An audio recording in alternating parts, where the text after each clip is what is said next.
is a great place to call home. Now, ABC 7's Linda Carson is introducing us to an amazing Suncoast woman who has made Northport her home and helped guide Northport's growth. Linda?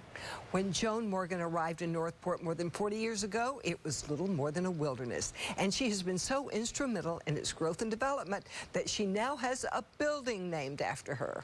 Joan Morgan was born, grew up, and attended college in Albany, New York. She didn't live on campus, but she made an impact. Was elected a class officer every year, was elected the junior class sweetheart for the college, was in Who's Who, was elected to Miscania, which is the highest student honor that they give at the state university system. She met her husband in college. Our first date was in January. We were engaged in February, and in those days, you got your BA before your MRS, so it was 414 days before we got married, and that's over 48 years ago. They both became teachers and had 2 children and bought a lot in Northport. What a shock when they arrived. In Northport, okay, 1972, there are 1,200 people, okay? They were promised a retirement community. The average age was 67, and they were in their 20s with 2 children. There were no schools. We pushed to get a school. Okay, so I got the kindergarten there. Joan started a mother's morning out that grew into a daycare center, and she and Ed helped out in every aspect of their community.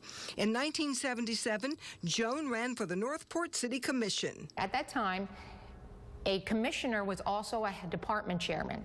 Okay, and there was an opening for education, recreation, and transportation. She was only 32 in a community of seniors, but she won, and she accomplished a lot. She offered bike clinics, shuffleboards, started an annual parade, and got dugouts and bleachers for the ballpark. Then she went back to teaching. Lemon Bay just started the high school, 1980. So from 1980 to 2000, Ed and I both taught there. She was the first person the yearbook was dedicated to and a senior class sponsor for 20 years. In Northport, I was the first woman of the year.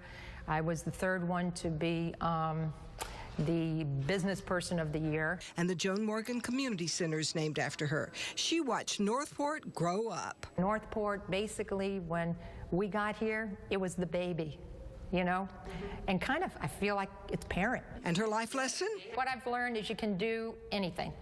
You can make it happen. The Joan Morgan Community Center has a double-sized gym, a huge, well-equipped workout room, a teen center, and meeting rooms that offer every kind of class you can think of. Great to have a building like that named after you. No kidding. And she's done a lot. I mean, yes, she really has been there from the ground up with Northport. All right. Nice Thank you, to Linda. know the story behind the name. It is, yeah. That's right. Absolutely. Linda, thank you so much. World News Tonight with David Muir.